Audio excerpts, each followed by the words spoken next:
Hello everyone, welcome back to my channel. So we all love our families, but there are some families which are dysfunctional. So what exactly happens in these families, and how does it affect the children specifically, and how can we recover from this toxicity? We'll discuss about that today. First, we will discuss the signs of a dysfunctional family, then how it affects the children specifically, and third part will be the recovery part. We all love these kind of families, but what do you think? What percentage is exactly of this kind? Too good to be true, right? Dysfunctional family looks like this. There are some specific conditions, which make them dysfunctional. From outside, they look exactly same like a normal family.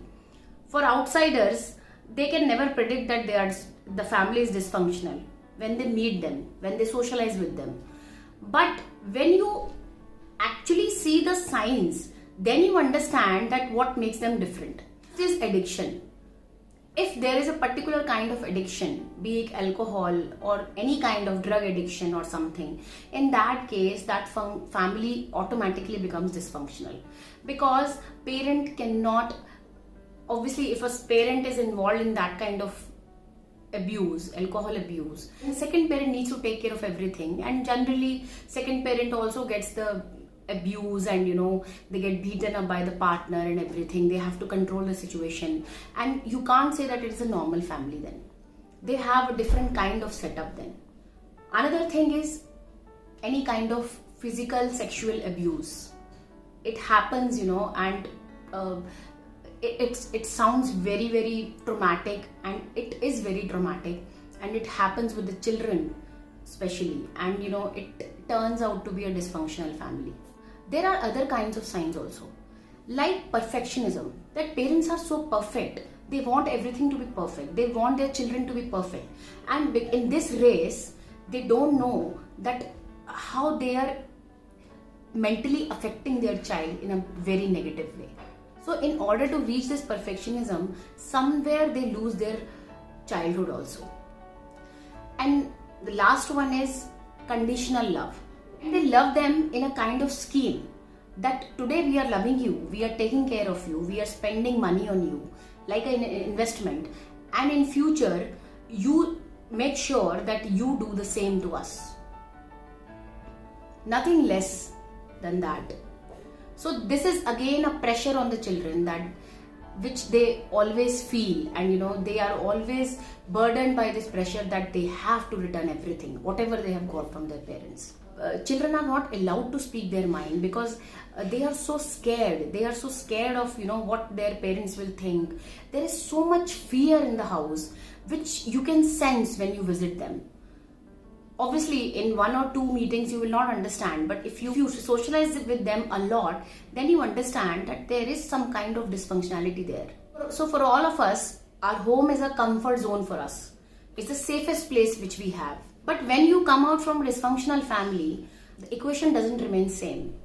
The problem increases when these children reach a certain age, and then we start seeing the complexities which arises. Like they are not able to socialize properly. Social interaction becomes a very tough task for them. They have superficial relationships with people. They have difficulty in trusting others.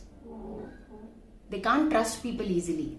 They're always anxious of the person sitting next to them. Is he reliable? Should I trust him? He will run away. He will abuse me, or she will abuse me. So these kind of complexities comes. Sometimes people who come from dysfunctional family, they don't even realize that these things are happening to them, because they are so involved and so engrossed in their own life that they don't understand that there is some problem. But if a person who is coming from a normal loving family, he or she can definitely detect that there is something different. Because generally what happens when we fight with the other person, we always try to calm the things down, and we feel that okay, everything should be resolved with time and everything. But there are some things which needs to be addressed for sure. And these signs you should definitely look out for. If a person is not able to handle his or her emotions, if there are some signs which shows that there is some issue, should take an action and help them to manage their emotions. There is a specific taboo attached in our society to these kind of issues. We feel that these things should not be talked about. We feel that it's a taboo and people will laugh at me, people will attach stigma to me and my family. Nobody will come to us, nobody will visit us, we will lose our friends and relatives. So there's a kind of threat attached there. As we are progressing, we are a progressive country, we should definitely talk about these things, because when these things gets unresolved, it can worsen the situation. So how can we help these people who comes from this kind of families and who even don't know about their signs? First and foremost thing is that you should definitely sit with them and talk to them nicely and politely and make them understand that there is something which needs to be resolved. That is the first thing, that is the first step, where we identify that there is something which needs to be addressed. If another person is having anxiety, is screaming on top of hell and abusing and everything and physically hurting you, you should definitely see for these signs, because there is definitely some background attached to that. Should definitely talk to a psychologist. When they talk it out, they feel relieved and they are calm then, because they understand that there is something which can be resolved. They get their trust from that session. So definitely people who support them helps them to get out of that. And you are the new version of yourself every day. You are new every day. This is one thing I read somewhere and I liked it very much. All the pain, all the suffering, all the past, which we take the baggage of that, and we are overloaded with that baggage of this past. We are not able to forgive ourselves. We are not able to forgive others, specifically the parents. When we are not able to forgive them, then we are not able to move ahead. So let go. I know it's an easy thing to say, but very hard to implement. But this is one thing which definitely helps you. And last thing is meditation. And meditation is one experience which helps you to get out of so many issues. I personally have seen, I was doing a silence course in Art of Living, and there was a retreat which I was part of. It was a 7 days retreat where we were in silence for 7 days. It was an awesome experience, I should say, and I must tell you. And when we were in the last session of the retreat, a person started crying, and he cried and cried and cried. We all were watching him, that what happened. We didn't, because we were in silence, nobody could address him that time, because we were in a session that time, and he was crying and after some time he was looking relieved. So these things definitely helps you, because meditation allows you to go deep inside and face your fears.